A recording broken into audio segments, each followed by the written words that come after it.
জামাত শিবিরের নেতা কর্মীরা প্রচুর সেক্সুয়ালি ফ্রাস্ট্রেটেড। সাদিক কায়েমকে বিয়ে দিল, খুব ভালো করছেন, এবং ওকে একটা না চারটা বিয়ে করায় দেন। সেক্সুয়ালি ফ্রাস্ট্রেটেড হওয়ার কারণে তারা অন্যের মাকে মানে সেক্স করতে চায়, অন্যের ওয়াইফকে সেক্স করতে চায়, তাদের এই আকাঙ্ক্ষা। আমি জামাতের আমিরকে বলবো, আপনাদের কর্মীদেরকে তাড়াতাড়ি বিয়ে করায় দেন, দরকার হলে তাকে 3-4 করে বিয়ে করে দেন।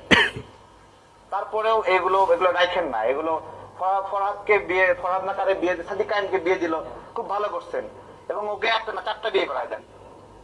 জামাত শিবিরের নেতা কর্মীরা প্রচুর সেক্সুয়াল মানে আমি এখন রাত একদম 1:25 বাজে, এরকম কন্টেন্ট আমি বানাবো এটা কখনো ভাবিও নাই, এবং এত মধ্যরাতে আমি জাস্ট ফেসবুকে স্ক্রলিং করতে গিয়ে ভিডিওটা সামনে আসলো এবং মানে চুপ থাকতে পারলাম না। বিষয়টা এরকম হয়ে গেল যে তারেক ভাই তো একটা দলের প্রধান, সেই দলের গ্রহণযোগ্যতা থাকুক বা না থাকুক, নিবন্ধিত একটা দল, নিবন্ধন পাওয়ার জন্য তিনি অনশন করেছেন, কষ্ট করেছেন, ত্যাগতিতিক্ষা করেছেন। মানে জামাত শিবিরের লোক, ছেলেরা, মানে কর্মীরা বা লোকজন, তারা অন্যের বউর সাথে সেক্স করতে চায়, অন্যের বোনের সাথে সেক্স করতে চায়। একটা দলের প্রধান, একটা মানুষ এইভাবে কথা বলতে পারে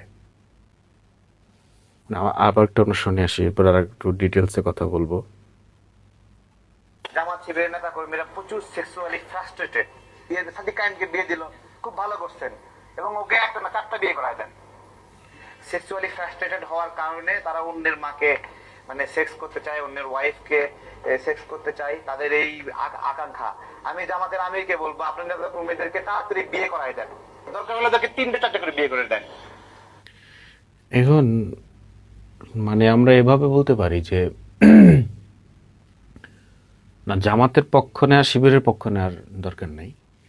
যে উনি যেভাবে তারেক ভাই বললো যে অন্যের মায়ের সাথে বোনের সাথে সেক্স করতে চায় বা তাদের আকাঙ্ক্ষা, তো অনেকভাবে বলা যায় যে আপনার মায়ের সাথে বা বোনের সাথে কি তারা সেক্স করতে গিয়ে ধরা খাইছিল কি না, এইভাবে আমরা কথা বলবো না।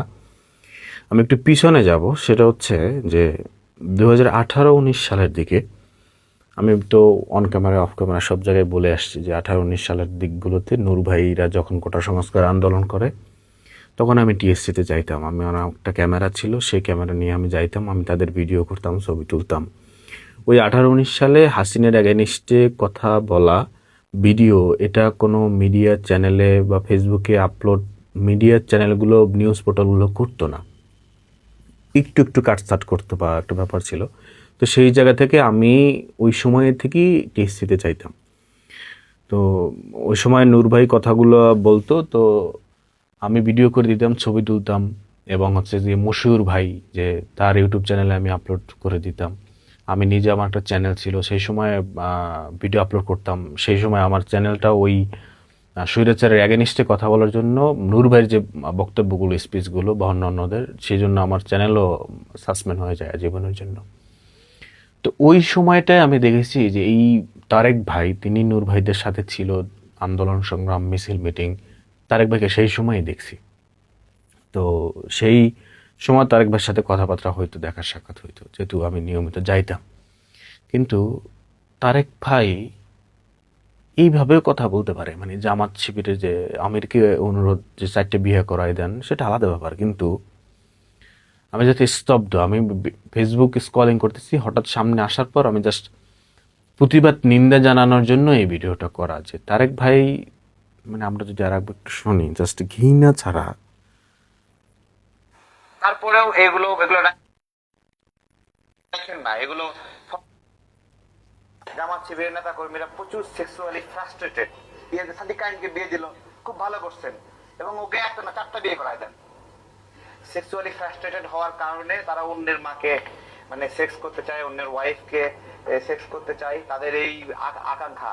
আমি জামাতের আমিরকে বলবো, আপনাদের কর্মীদেরকে তাড়াতাড়ি বিয়ে করায় দেন, দরকার হলে অন্যের মায়ের সাথে সেক্স করতেছে, অন্যের বোনের সাথে সেক্স করতেছে। এখন যদি জামাত বা শিবিরের লোকজন আপনার কাছে আসে, এসে যদি প্রমাণ চায় বা যে যদি প্রশ্ন করে যে আপনার মাকে বা আপনার বোনকে তারা সেক্স করতে চেয়েছিল কিনা, আপনার মা স্টেটমেন্ট দিতে পারবে কিনা, যেহেতু মায়ের কথা চলে আসলো, বোনের কথা চলে আসলো,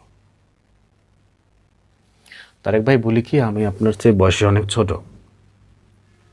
রাজনীতি, আমি নিজে রাজনীতিবিদ না, আমি কন্টেন্ট ক্রিয়েটরই। তো আমি যে বলবো যে রাজনৈতিক পরামর্শ দিচ্ছি বিষয়টা এরকমও না, সেই যোগ্যতা আমার হয় নাই। তো ওই জায়গাটা থেকে বলবো তারেক ভাই, আপনার রাজপথের আন্দোলন সংগ্রামগুলো দেখেছি।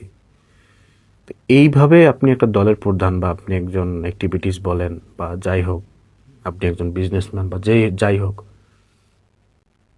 আপনি জামাত ইসলামী বিদ্বেষী হতেই পারেন, ইসলাম বিদ্বেষীও হতে পারেন, যাই হতে পারেন, কিন্তু এই জামাত শিবিরকে এইভাবে বলা যে তারা অন্যের বউর সাথে সেক্স করতে চায়, বোনের সাথে, মায়ের সাথে সেক্স করতে চায়, তারেক ভাই বলি কি,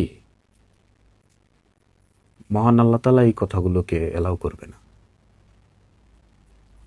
এই দিনই দিন না তারেক ভাই। আপনার মুখে দাড়ি নাই, আপনি কিন্তু দাড়ি শেভ করেন ভাই। না, আমিও দাড়ি কাটছাট করি, মানে আমি কথা বলার জন্য যেটা বোঝানোর চেষ্টা, যে আপনি জামাত শিবিরের লোকজনের কথা বলেন বা সাদেক কাইমের কথা বলেন বা জামাতের আমিরের কথা বললেন, বেচারারা যাই দেখেন কিন্তু নিয়মিত 5 ওয়াক্ত নামাজ পড়ে, মুখে দাড়ি আছে। কি থেকে কি বলতে চাচ্ছি আমি জানি না, আমি জাস্ট আপনার মুখের এই ভয়েসটা শুনে আমি কিভাবে প্রতিবাদ জানাবো, কিভাবে নিন্দা জানাবো, সেই ভাষা এখন হারিয়ে ফেলছি। যে একটা মানুষ কিভাবে একটা দলের প্রধান, সেই দলের গ্রহণযোগ্য থাকুক বা না থাকুক, সে এসে সাদেক কাইমকে দাওয়াত দেয় নাই ভাই আপনাকে তার বিয়ায়, এই জন্য রাগ খুব জ্বাললেন নাকি? আল্লাহ হেদায়েত দিক, আল্লাহ মাফ করুন।